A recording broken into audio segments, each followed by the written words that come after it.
Salve, shalom, teruntuk kepada Bapak Pendeta dan semua umat-umat yang lain yang sering mengatakan hanya karena iman Anda diselamatkan. Ini adalah jawaban untuk Anda. Sebuah fun fact untuk Anda. Dari 66 kitab yang Anda pegang saat ini, ada terdapat 1189 pasal dan 31.171 ayat yang terkandung di dalamnya.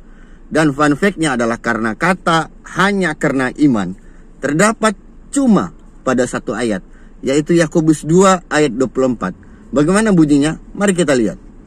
Jadi kamu lihat, manusia dibenarkan karena perbuatan-perbuatannya dan bukan hanya karena iman. Ironis bukan? Saat kita mengatakan hanya karena iman kita diselamatkan, tetapi di dalam kitab suci mengatakan sebaliknya, bahwa manusia dibenarkan karena perbuatan-perbuatannya, bukan hanya karena iman.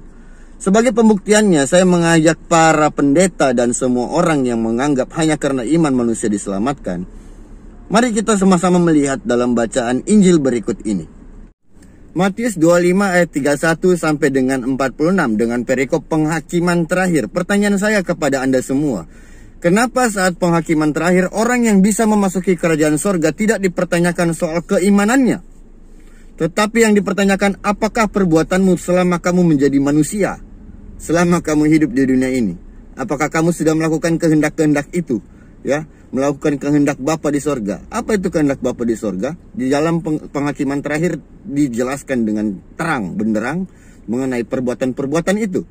Sehingga kita bisa menyimpulkan bahwa bukan soal keimanan yang bisa memasukkan orang ke dalam kerajaan sorga, tetapi perbuatan-perbuatannya lah yang bisa memasukkan orang ke dalam kerajaan sorga.